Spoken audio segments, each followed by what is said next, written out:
Hey guys, Samuel the Aviator here, and today I will be telling you the top 5 roomiest general aviation planes. So stick around and let's get right into it. Okay guys, so this video was actually requested by one of my YouTube followers. I had made a video on the best aircraft for flight training, which I'll link up here, and he requested that I do the best airplanes for big and tall pilots, so I'm going to be looking at the roomiest airplane interiors.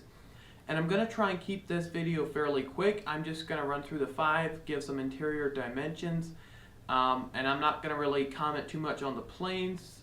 You can do your research on that or kind of look at some reviews.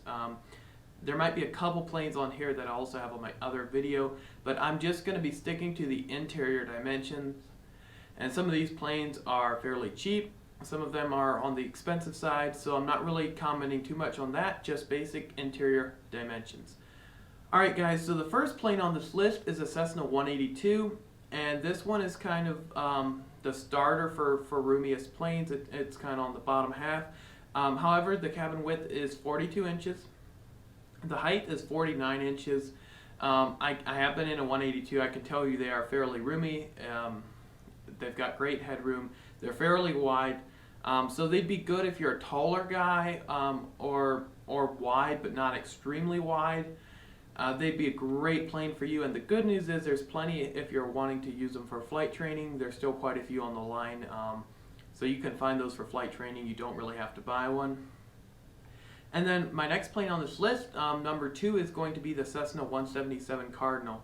Now this is extremely wide for a single engine. It's 48 inches wide, which is amazing. The only issue on this plane is I could not find the height, and from my research and personal experience, the wing spar actually carries through right above your head, and the height on that plane is not great. So if you're a taller guy, maybe not a great plane. However, if you're wider and not as tall, it'd definitely be very roomy, shoulder room wise and things like that. So it'd be great if you're more of a wider guy, maybe have thicker shoulders, but not great if you're extremely tall. Alright, the third aircraft on this list is the Beechcraft C23 Sundowner and C24 Sierra. I lumped these together. One is fixed gear and the other is retractable, but they have the same fuselage, and I've actually been in these, and I can tell you they are roomy. The width of these cabins are 44 inches and they're 48 inches tall. They're roomy all the way around. I mean, they're a good roomy plane. They're not the absolute best, but they're great for roomy, and unless you're a really big guy or really tall guy, they should work just fine for you. For flight training, you can't really find them on the line, but you can buy one. They're a little bit rare. There's only like 4 or 5 for sale at a time, but you can still find a decent one of those. Alright, so the fourth aircraft on my list is a Piper Cherokee 6. Now this cabin is extremely big, especially up near the pilot. It's wide, it's tall. It's actually 49 inches wide as well as 49 inches tall.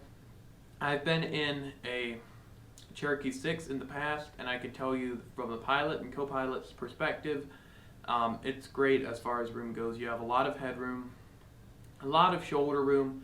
If you're a big guy, it'd be a great plane for you.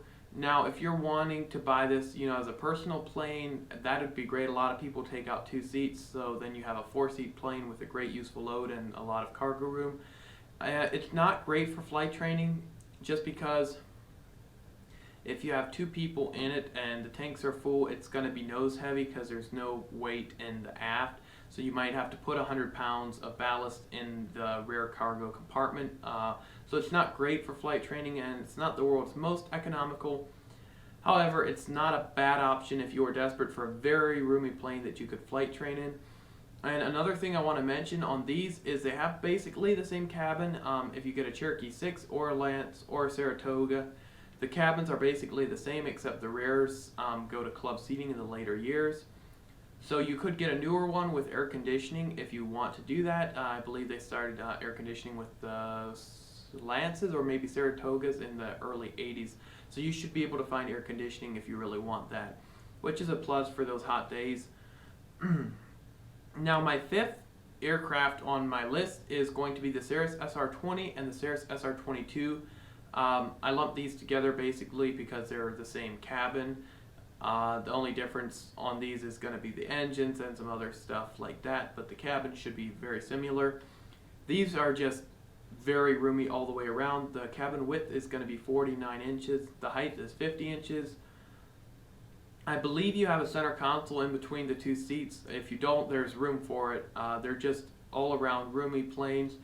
The SR-20, you can find them for flight training. They're more of a flight training plane. The SR-22 is more of a travel, get me there plane.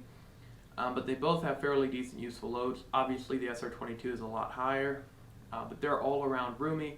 They're great roomy planes.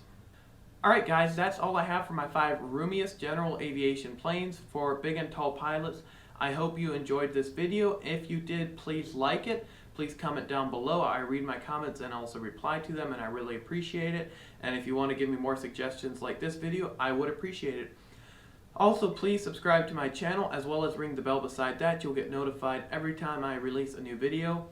And when I have 100 subscribers, I will be doing a channel introduction. So that's going to be an introduction to myself and my goals as a pilot and moving forward through my training and everything else like that, and my future for this YouTube channel as well.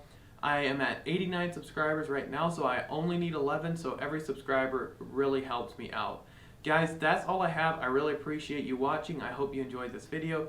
Signing off for now, I'm Samuel the Aviator. Bye.